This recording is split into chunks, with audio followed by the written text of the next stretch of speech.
나는 안토니오 피오로야. 나는 야망이 많은 수학자이지만 수학 실력이 그렇게 좋진 않아. 사실 난 나의 스승에게 압축 3차 방정식을 어떻게 푸는지 방법을 배웠어. 나의 스승은 수학 결투를 위해 이 풀이 방법을 발표하지 않았다고 하더군. 타르텔리 녀석은 내가 이걸 푸는지 안다고 자랑하고 다녀도 절대 풀지 못할 거야.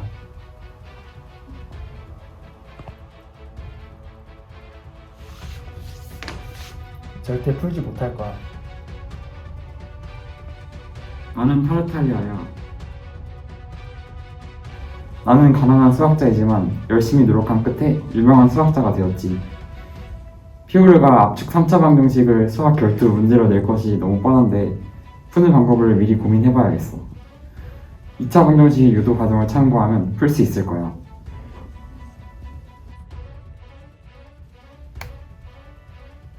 역시 왔군.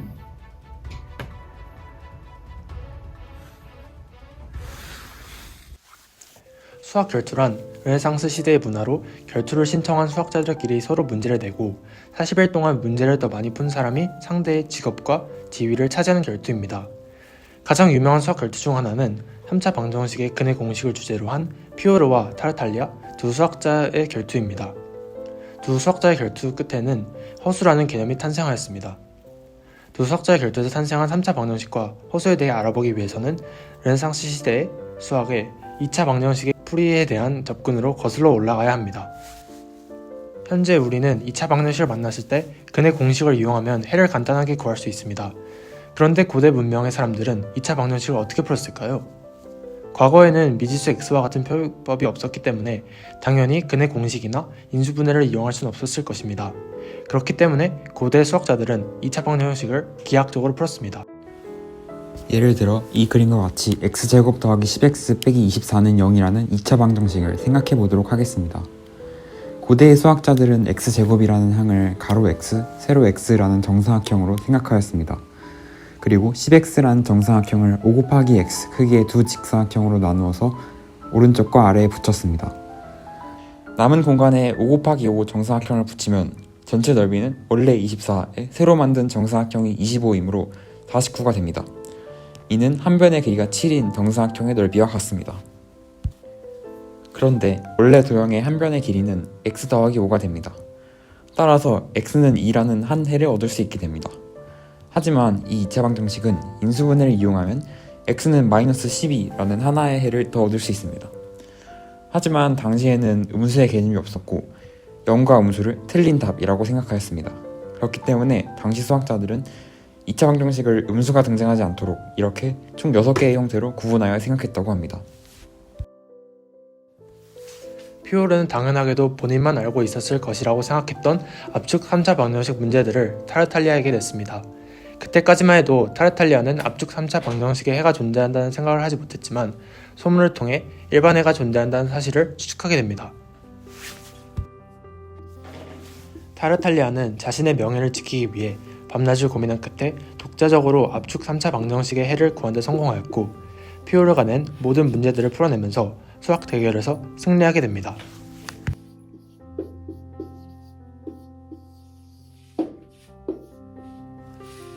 그렇다면 타르탈리아는 압축 3차 방정식의 해를 어떻게 구하였을까요? 타르탈리아는 기하적으로 직사각형을 이용해서 2차 방정식을 풀었던 방법과 유사하게 직육면체로 확장하여 해를 구했습니다.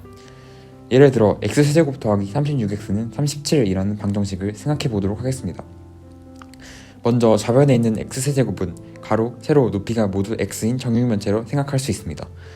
만약 이 정육면체의 각 변의 길이를 y만큼 연장한 뒤 한 변의 길이 x 더하기 y를 z로 치환한다면 새로운 정육면체의 부피는 z세제곱이 됩니다. 여기서 타르탈리아는 정육면체의 확장된 영역을 총 7개로 구분하였습니다. 이 모형에서 볼 수 있듯이 한 변의 길이가 z인 정육면체는 이렇게 가로, 세로, 높이가 모두 y인 작은 정육면체 하나, 가로, 세로, 높이가 각각 x, y, y인 직육면체 3개, x, x, y인 직육면체 3개, 가로, 세로, 높이가 모두 x인 큰 정육면체 하나로 나눌 수 있습니다. 그 후 직육면체들 6개들을 이렇게 모으면 하나의 직육면체로 만들 수 있게 됩니다. 이 큰 직육면체는 세 변의 길이가 각각 3y, z, x가 됩니다. 따라서 이 직육면체의 부피는 3xyz입니다. 만약 방정식에 있는 1차항, 즉 36x가 3xyz와 같다면 왼쪽에 있는 식들은 제일 작은 한 변의 길이가 y인 직육면체를 제외하고는 한 변의 길이가 z인 큰 정육면체의 부피와 비슷해집니다. 그렇기에 36x는 3xyz 혹은 yz는 12라고 하겠습니다. 왼쪽에 있는 식을 큰 정육면체의 부피와 같게 만들기 위해서 양변에 모두 y세제곱을 더해줍니다. 그러면 왼쪽에 있는 식들은 g세제곱이 됩니다. 즉 g세제곱은 37 더하기 y세제곱이라는 하나의 식이 완성됩니다. 다음으로 아까 얻은 yz는 12에 주목하여 z 자리에 y분의 12를 대입하겠습니다. 그러면 y 6제곱 더하기 37y세제곱 빼기 1728은 0이 됩니다. 어쩌면 더 복잡해졌다고 생각할 수도 있겠지만 y세제곱을 t라고 치환하면 t제곱 더하기 37t 빼기 1728은 0이라는 2차 방정식으로 변하게 됩니다.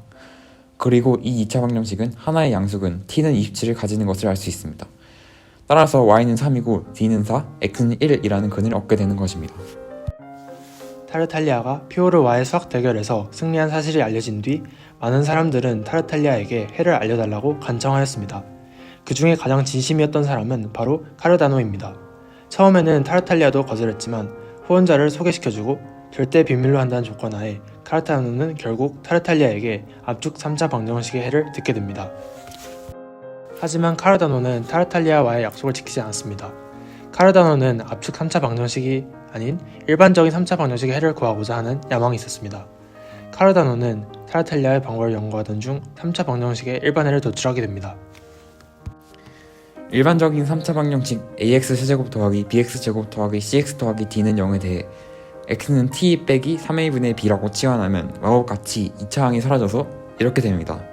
이 방정식에 타르탈리아의 방법을 적용하여 t의 값을 구한 뒤 이를 다시 x에 대해 풀면 x의 값을 구할 수 있게 되는 것입니다. 유명한 지식인으로 생계를 이어가고 있던 카르다노는 본인의 발견을 책으로 발간하고자 하는 욕망에 휩싸입니다. 하지만 타르탈리아와의 약속이 있었기에 쉽게 발간할 수는 없었습니다. 방법을 모색하던 카르다노는 처음으로 압축 3차 방정식의 해를 구한 델페로의 사위를 찾아가게 됩니다. 델페로의 사위의 집에서 카르다노는 우연히 델페로가 처음 발견한 압축 3차 방정식의 해를 발견하게 됩니다.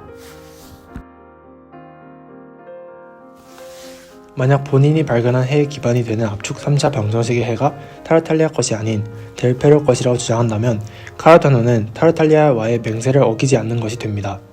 결국 카르다노는 이로부터 3년이 지난 1545년 아르스 마그나라는 책을 출판하며 3차 방정식의 일반해를 공개하게 됩니다.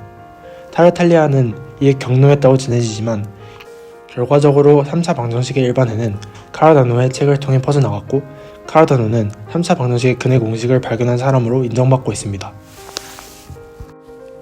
한편 카르다노는 아르스 마그나를 집필하는 도중 한 가지 문제에 도달했습니다.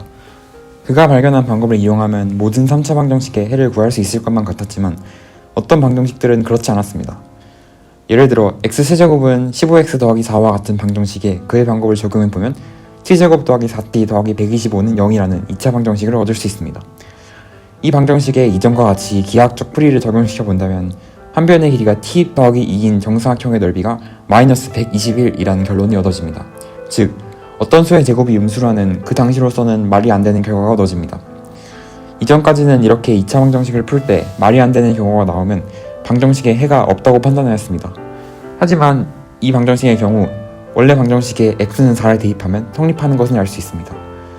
카르다노는 이러한 상황에 대해 기이한 만큼 무의미하다라고 밝히며 이 상황을 회피하였습니다.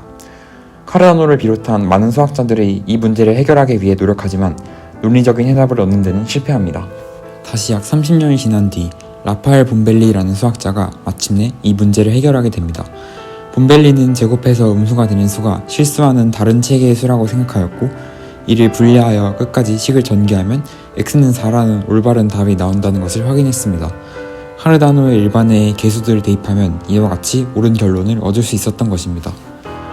본벨리의 놀라운 발견 이후 데카르트는 이런 음수의 제곱근의 개념을 바탕으로 수많은 방정식의 해를 구하면서 이 개념을 보편화시켰습니다.